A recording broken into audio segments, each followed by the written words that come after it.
히즈빈즈라는 회사는 2009년 9월부터 한동대 도서관 3층에 오픈한 커피숍 이름입니다. 정신지체 장애우들이 바리스타 교육을 받고 직원으로 취업해서 일하는 곳입니다. 6년 만에 월 최고 매출로 4천만 원을 낼 만큼 커피 맛을 인정받고 포항에서만 7호점을 오픈할 정도로 히즈빈즈는 성장했습니다. 미국의 메릴랜드 주립대 연구진은 이 카페를 직접 찾아서 장애인 고용 시스템을 벤치마킹했고, 미국 정신재활협회에서는 직원들의 변화된 모습을 소개했습니다. 10평으로 시작한 커피 전문점이 세계 정신장애인의 직업재활 모델로 인정받은 데에는 그 중심에 사명을 발견하고 달렸던 한 청년 임정택 대표가 있습니다. 임정택 대표는 대학 졸업을 앞두고 여느 청년들처럼 진로와 취업을 두고 방황했습니다. 창업을 결심할 즈음에 무엇을 위해 창업할지 고민하면서 한국 대표로 아시아 대학생 창업 교류전에 참가했습니다. 그곳에서 한 중국 대학생의 5억 중국 인구 중에서 약 1억 명이 가난한 삶을 살고 있다. 졸업 후에 그런 지역에 들어가서 주민들의 자립을 도울 것이다. 라는 이야기에 감동을 받아서 그때부터 내 형제 중에 지극히 작은 자 하나에게 한 것이 곧 내게 한 것이니라 라는 성경 구절을 가슴에 품고 포항에서 가장 소외된 이웃들을 찾으며 그들을 돕기로 결심했습니다. 복지학을 복수 전공하여서 장애에 대한 이해를 높였고 학력이나 다른 조건들이 없이도 장애인들이 자립할 수 있고 대인관계를 맺을 수 있는 업종으로 커피 사업을 결정했습니다.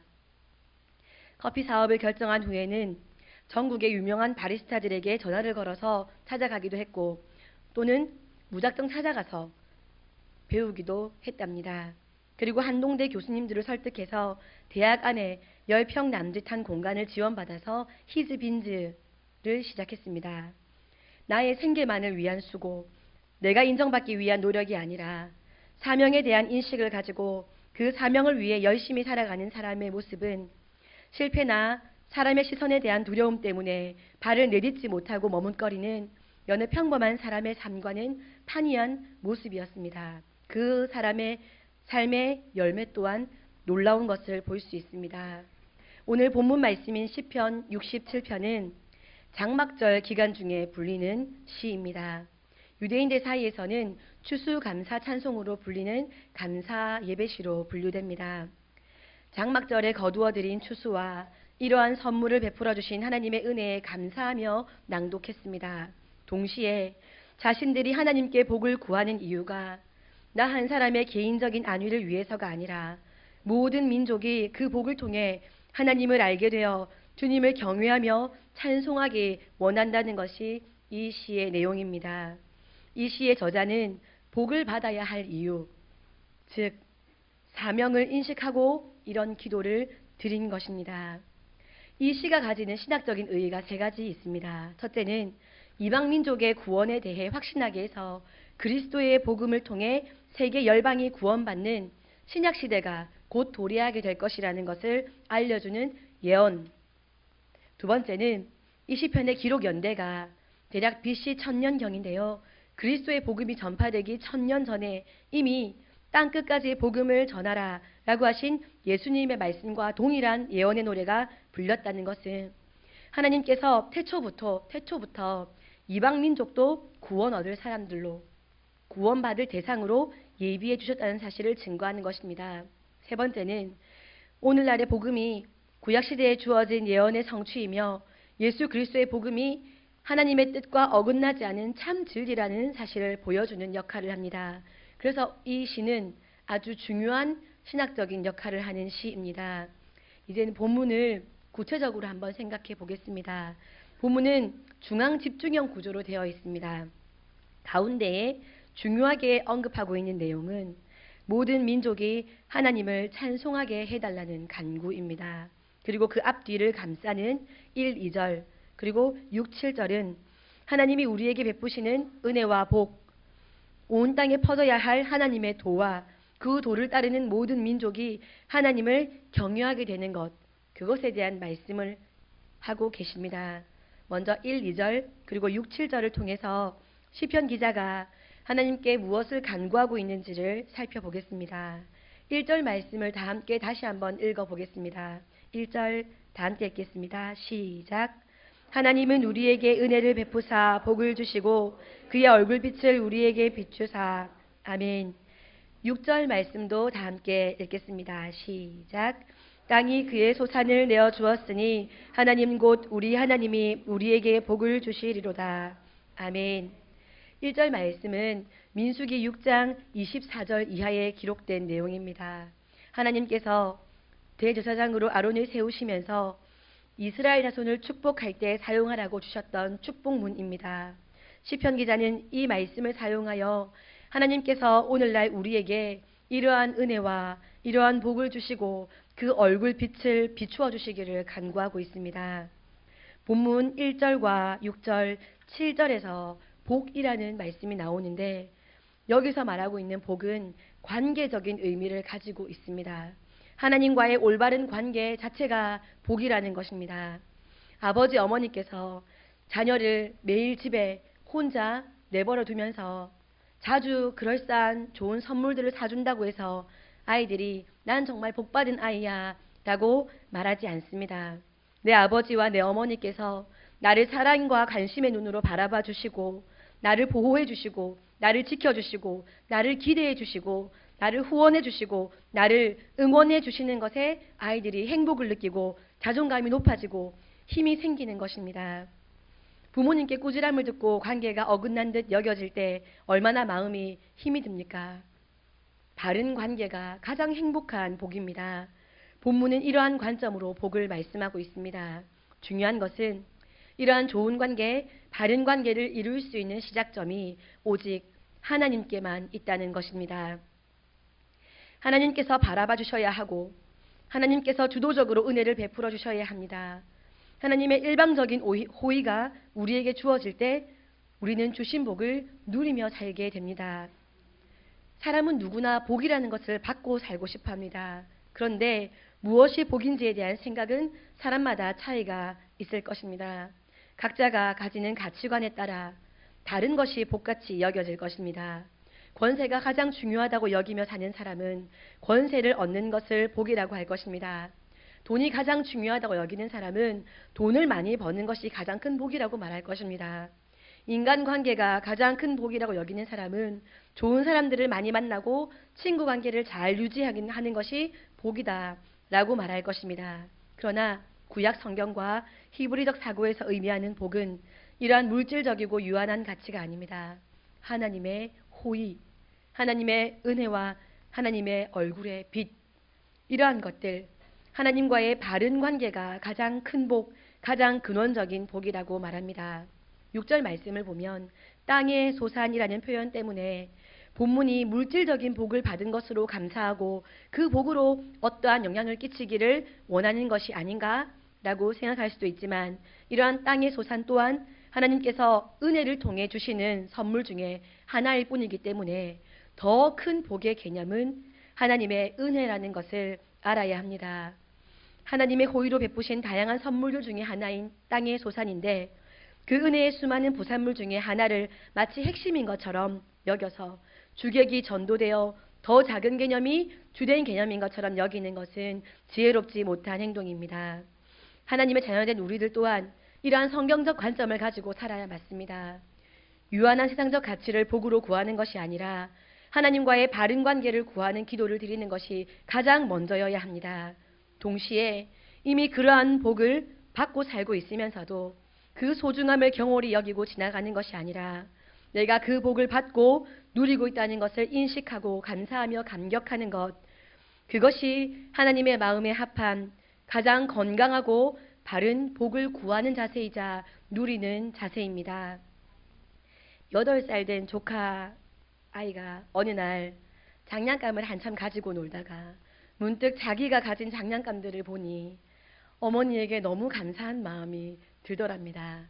그래서 장난감 가지고 놀다가 문구점으로 가서 어머니가 좋아하시는 핑크색 무릎 담요를 사서 어머니에게 선물로 드렸답니다. 언니가 얼마나 기분이 좋았든지 자랑을 하더라고요. 우리도 이미 받고 있습니다. 이미 하나님은 한 번도 우리에게서 그 얼굴의 빛을 가리우지 않으시고 비춰주고 계십니다. 우리가 그것을 발견하고 살면 우리는 행복을 누리며 살 수 있습니다. 이어서 2절 말씀과 7절 말씀을 통해서 하나님께서 이러한 복을 주시기를 바라는 이유가 무엇인지를 보겠습니다. 2절 말씀 다 함께 읽어보겠습니다. 시작. 주의 도를 땅 위에, 주의 구원을 모든 나라에 알리소서. 아멘. 7절 말씀도 함께 읽겠습니다. 시작. 하나님이 우리에게 복을 주시리니 땅의 모든 끝이 하나님을 경외하리로다. 아멘. 이스라엘이 하나님께 받은 모든 은혜와 복을 통해 이방인들이 이스라엘의 하나님만이 유일하신 참 하나님이심을 알게 되기를 원한다고 기도하고 있습니다. 그래서 그 하나뿐인 길, 구원의 길을 그들도 알게 되고 그들도 따르며 하나님을 경외하기를 원하고 있습니다. 이것이 너무나 중요합니다. 시편 기자는 하나님께서 이스라엘을 부르시고 그들을 택하시고 그들을 사랑해 주시고 그들에게 복을 주시는 것과 이스라엘에게 주신 선교적인 사명을 연결하여 노래하고 있습니다. 아직도 대부분의 유대인들은 자신들이 하나님께 받은 복과 사랑을 이방인들과 나누기를 원하지 않습니다. 그들은 하나님의 자녀가 될 자격이 없는 이방인들은 그런 존재들일 뿐입니다. 이방인들은 하나님께서 진멸하라고 하신 부정하고 악한 무리일 뿐입니다. 분명히 하나님께서 이스라엘에게 가나안을 진멸하라, 미디안을 진멸하라, 아이까지도 남기지 마라, 그들과 교제하지 말고 그들과 동행하지 마라 라고 말씀하셨습니다. 사랑하는 성도 여러분, 우리가 이 세상을 바라볼 때 가져서는 안 될 두 가지 관점이 있습니다. 하나는 세상을 동경하고 부러워하여서 천지의 주제이신 하나님의 뜻을 버리고 그 길, 세상의 길을 따라가는 것입니다. 이스라엘이 하나님의 말씀을 따라 가나안을 진멸하지 않고 그들과 교제하며 그들과 함께했기 때문에 이스라엘은 농사의 풍성한 열매를 발아서 그들 가나안의 신들의 제의에 참여했습니다. 이것이 바로 이 첫 번째 관점입니다. 오늘날의 교회들이 가지고 있는 세속화, 그것도 마찬가지입니다. 세상을 교회로 이끌어오기 위해서 선택했던 세상의 문화와 가치관, 프로그램들, 지식들이 하나님의 말씀과 충돌됨에도 불구하고 결국에는 타협해버린 교회들이 이 첫 번째 관점에서의 실수를 범했습니다. 다른 한 가지 주의해야 할 관점은 대부분의 유대인들이 아직도 가지고 있는 마음, 나는 선택받은 백성이라는 자신감, 그것으로 선택받은 자기들끼리 똘똘 뭉쳐서 행복하게 사는 것, 세상을 향해서는 비난과 저주 혹은 무관심의 눈빛으로 바라보는 것입니다. 영원히 그들과는 함께 가지 않을 것처럼 그들을 미개하게 바라보는 시선을 버려야 합니다. 오늘날의 이단이라고 불리우는 혹은 이단이라는 길을 향해 달려가고 있는 수많은 교회들, 그들이 가진 문제가 바로 이것입니다. 우리만 옳습니다. 우리는 잘하고 있고 우리는 행복합니다. 우리 교회는 부흥합니다. 너희들은 다 틀렸습니다. 그래서 너무 불편해서 너희들하고는 같이 있기 힘듭니다. 이런 교회들은 곧 이단이라는 이름을 가지게 됩니다. 왜냐하면 예수님의 가르치심, 예수님의 마음, 예수님의 삶과는 전혀 다른 교리를 세우고 그 길을 따라 하나님의 도가 아닌 길을 따라 열심히 달려가기 때문입니다. 제가 저희 자녀들을 키우면서 너무 어려웠던 부분이 있습니다. 하나님은 우리에게 하나님 아버지를 닮아서 거룩하라고 온전하라고 말씀하셨고 그 거룩하심은, 그 거룩은 구별되는 것인데 그렇다고 산속에 살면서 우리끼리 거룩하게 살라고 하시는 것이 하나님의 마음이 아니라는 것은 알고 있는데 본문의 기자와 같이 세상의 구원을 소원하며 살아가면서 동시에 그들과 구별되려면 어떻게 해야 하나? 거룩을 지키면서 어떻게 세상 가운데에서 교제하며 살 수 있을까? 이것이 너무 어렵더라고요. 그런 저에게 하나님께서 주신 마음은 가나안 땅의 이방 백성들, 그들이 무가치하고 그들은 하나님의 소유가 아니라서 그러니까 유일한 내 백성 이스라엘만 떵떵거리고 살라고 그들은 이방 사람들은 지옥불에 땔감으로 쓰면 된다고 그래서 그들을 진멸해버려라 가치 없이 여겨라 라고 말씀하신 것이 아니라는 것입니다. 하나님의 구원의 소식을 전할 땅끝까지 복음을 전할 먼저 부름받은 것을 하나님 나라를 왕성하게 하기 위한 사명이라고 여기며 사는 하나님의 자녀들에게는 어떠한 상황과 환경에서도 그들의 거룩을 지켜낼 수 있는 강건함이 있어야 합니다. 그러나 그들과 우리들이 그 거룩을 지켜내지 못할 부족한 그릇이라서 너희들이 그들과 함께하게 되면 세상이 거룩으로 물드는 것이 아니라 너희들이 그들과 함께하며 거룩한 무리가 세상으로 물들어 버려서 너희들이 이방 세계를 동경하고 부러워하고 소원하고 꿈꾸고 그들의 방법대로 해서 잘 되고자 몸부림칠 거라서 하나님께서 주신 복으로 세상을 살리라고 복을 주셨는데 오히려 세상을 더 심각하게, 더 주도적으로, 더 열정적으로, 더 나서서 썩게 만드는 죽음의 길로 그럴싸하게 포장하여 이끌어가는 이상한 복음을 너희들이 만들어내어서 하나님도 섬기면서 동시에 세상도 섬기는 괴물들이 되어버릴 것을 아시고 우리 얼굴이 반은 복음인데 반은 세상인, 반은 천사인데 반은 사탄인, 반은 예수인데 반은 음녀의 얼굴을 가진 우리가 괴물이 되어 죽어갈 것을 아시고 먼저는 그들을 진멸해라. 그들과 교제하지 마라. 라고 말씀하신 것입니다. 그들을 진멸해라. 그렇게 해서라도 너희의 거룩을 먼저 지켜라. 어떤 상황과 환경에서도 거룩을 지킬 수 있는 성숙된 자녀가 되어라. 그래야 너희가 복음을 들고 순전한 진리의 말씀을 들고 세상에 들어가서 그들과 타협하는 것이 아니라 그들을 변화시킬 수 있다. 마음이 아프지만 지금은 그들을 진멸해라 라고 말씀하셨다는 것을 깨닫게 해주셨습니다. 요나 선지자에게 니느웨 성을 향한 하나님의 마음을 들려주실 때 하나님은 절대로 이스라엘만 구원받은 우리들만 사랑한 것이 아니라는 것을 알 수 있습니다. 우리가 젖만 먹는 어린아이로 머물러 살 것이 아니라 바른 신앙생활을 함으로 더 강건하여지고 우리가 때에 맞게 잘 성숙하고 성장하여서 세상을 동경의 대상이 아니라 하나님에게서 어긋난 길을 가는 보이는 것이 세상밖에 없는 너무도 안타까운 하나님의 자녀들로 보일 수 있는 눈을 가지게 되기를 소원합니다. 그러기 위해서는 우리 안에 말씀이 심겨져야 합니다. 말씀을 읽읍시다. 말씀을 들읍시다. 말씀을 배웁시다. 말씀을 묵상하십시다. 말씀을 외웁시다. 말씀을 살아냅시다. 우리 영혼 깊이 말씀을 새겨서 말씀이 우리 영혼의 유일한 양식인 그 말씀이 우리 안에 채워지므로 우리가 양식을 잘 먹고 잘 자라서 하나님께서 걱정 없이 우리 보고 세상으로 나가라 라고 말씀하실 수 있는 그런 우리 새빛교회가 되었으면 좋겠습니다. 우리가 잘 성장하면 우리를 통해 하나님은 세상을 진멸하시는 것이 아니라 세상을 살리실 것입니다. 성장통이 힘이 듭니다. 하지만 힘들고 아파도 성장하기를 꺼려하지 않고 잘 자라서 우리 아버지 하나님을 닮아 온전하고 거룩하기를 몸부림쳐서 세상을 살리기를 꿈을 꾸며 나아가는 세상을 향한 거룩한 걸음을 내딛는 우리가 되기를 소원합니다. 아직 대다수의 유대인들은 거기에 이르지 못하고 그 크신 하나님을 자신들과 유대인들만의 하나님으로 국한하여 여전히 하나님의 마음에 자라지 못하는 아이들을 바라보는 아픔을 드리고 있습니다. 본문의 시편 기자는 이러한 하나님의 자녀들을 향하여서 이스라엘이 하나님과 이방민족 사이에서 제사장 나라가 되어야 함을 말씀하고 있습니다. 사랑하는 성도 여러분, 우리도 마찬가지입니다. 예수 그리스도를 통해 영적 이스라엘이 된 우리도 우리 자신을 위해서만 그것이 아니라 다른 이들을 위해서 복음을 전하는 자로 부름받았다는 것을 기억해야 합니다.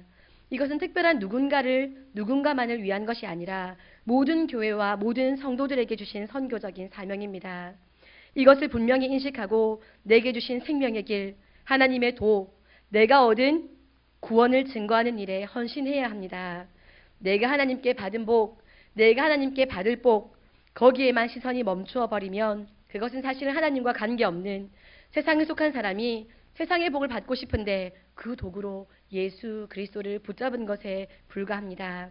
우리가 하나님께 먼저 부름받았다는 것은 그 뜻과 섭리를 부름받은 그 뜻과 섭리를 따르기 위해서는 나 자신에게만 멈추어 있는 시선에서 고개를 들어야 합니다. 주위를 둘러보며 하나님의 시선으로 세상을 보아야 합니다. 하나님의 구원의 도가 흘러가야 할 대상, 하나님을 뜨겁게 찬양해야 할 대상, 그러한 관점으로 세상을 볼 수 있어야 합니다. 부러움과 동경이 아닌, 저주와 비난과 무관심이 아닌 안타까움과 사랑의 마음으로 보아야 합니다. 이어서 3절과 5절 말씀을 보시면 토시 하나 다르지 않은 똑같은 말씀이 기록되어 있습니다. 다 함께 읽어보겠습니다. 시작. 하나님이여 민족들이 주를 찬송하게 하시며. 아멘. 하나님의 유일하심과 그분의 참 하나님 되심을 세상이 알게 하였더니 세상에서 오는 피드백은 하나님을 향한 찬양입니다. 모든 민족이 주를 찬송하는 것을 상상해 보십시오. 얼마나 장엄한 모습입니까? 성탄절 칸타타 들을 때 어떠셨습니까? 아주 은혜가 되고 감동이 되시지요. 그런데 만약에 온 세상이, 모든 민족이 한 목소리로 하나님을 찬양한다면 말할 것도 없을 것입니다. 북한의 문화가 우리 생각보다 많이 발전했다 하는 대학 강의의 내용 중에 그 북한 사람들이 합창을 하는 장면을 제가 보게 되었습니다. 정말 소름이 끼쳤습니다. 너무 많은 사람들이 똑같은 자세로 너무 아름다운 목소리로 마치 한 소리 같이 노래를 불렀습니다. 제가 음악적으로 귀가 발달하지 못했는데도 정말 아름답구나 하는 것을 느낄 수 있을 정도로 정말 그 임팩트가 강렬했습니다. 하물며 의미와 뜻이 저와 아무 관계없는 그들의 한 목소리의 노랫소리에도 제가 감동했는데, 세상이 우리가 사랑하는 우리 하나님을 한 목소리로 찬양 드린다면 소름이 끼치지 않겠습니까? 감동의 눈물이 흐르지 않겠습니까? 내 사모하는 주님, 온 세상 구주시라. 온 세상이 내 주님을 찬양하면 정말 최고로 감격스러울 것 같습니다. 열방이 왜 그렇게 하나님을 찬양하게 되겠습니까? 4절에 그 이유가 있습니다. 4절 다 함께 읽어보겠습니다. 시작. 온 백성은 기쁘고 즐겁게 노래할지니 주는 민족들을 공평히 심판하시며 땅 위의 나라들을 다스리실 것임이니이다. 아멘. 세상은 불의와 재난, 불법과 거짓, 욕심과 시기, 사기와 도둑질, 우울과 죽음, 이 모든 것들로 우리를 누르고 올가매고 저주하는데, 하나님께서 다스리시니 그곳에는 공의가 넘쳐나기 때문입니다.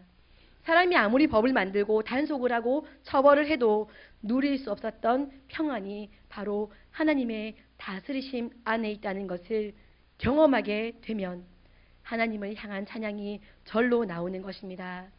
평안하고 안정된 가정의 아이들은 절로 입에서 노랫소리가 나옵니다. 억지로 시켜서 나오는 것이 아닙니다. 행복한 웃음소리가 담장을 넘습니다. 그것이 바로 하나님의 다스리심입니다. 열방의 복음이 전해질 때, 열방이 하나님의 공의로 다스림을 받을 때 열방은 저절로 한 목소리로 하나님을 찬양하게 됩니다. 사랑하는 성도 여러분, 정말로 이러한 모습을 보고 싶으십니까? 우리 하나님께 열방이 한 목소리로 하나님을 찬양하는 것을 들려드리고 싶으십니까? 본문의 시편 기자와 같은 기도와 소원이 우리 안에 넘쳐나야겠습니다. 그러한 사명감이 우리를 살게 하는 이유가 되어야겠습니다. 그때 우리 하나님께서 다스리시는 공의의 나라가 한 걸음 가까이 다가올 것이라고 믿습니다. 말씀 마무리하겠습니다. 우리는 교회들이 가지고 있는 기복신앙에 대한 비난의 말을 많이 듣습니다. 그러나 사실 기복신앙이 복을 구하는 행위 자체가 문제가 되기보다는 그들이 구하는 복이 세상적인 복이라서, 또한 그들이 복을 구하는 목적을 망각한 채 복을 구하기 때문에 문제라는 것을 알아야겠습니다. 복은 받아야 합니다. 하나님의 은혜의 역사가 내 삶에, 우리 가정에, 우리 교회에, 하나님의 얼굴빛의 광채가 내 삶에, 우리 가정에, 우리 교회에, 땅의 소산이 내 삶에, 우리 가정에, 우리 교회에 넘쳐나야 합니다. 왜요? 그것을 보며 열방이 하나님을, 하나님 되심을 고백하게 될 것이며 하나님을 향한 찬양의 목소리를 높일 것이기 때문입니다. 이러한 사명을 가지고 복을 구하는 우리 새빛교회가 되었으면 좋겠습니다. 이러한 사명의식으로 말씀을 우리 신비에 깊이 있게 새겨 말씀을 먹음으로 더 성숙하고 더 성장하여서 하나님의 영광을 위한 아름다운 도구로 쓰임받는 우리 새빛교회가 되기를 소원합니다. 기도하겠습니다.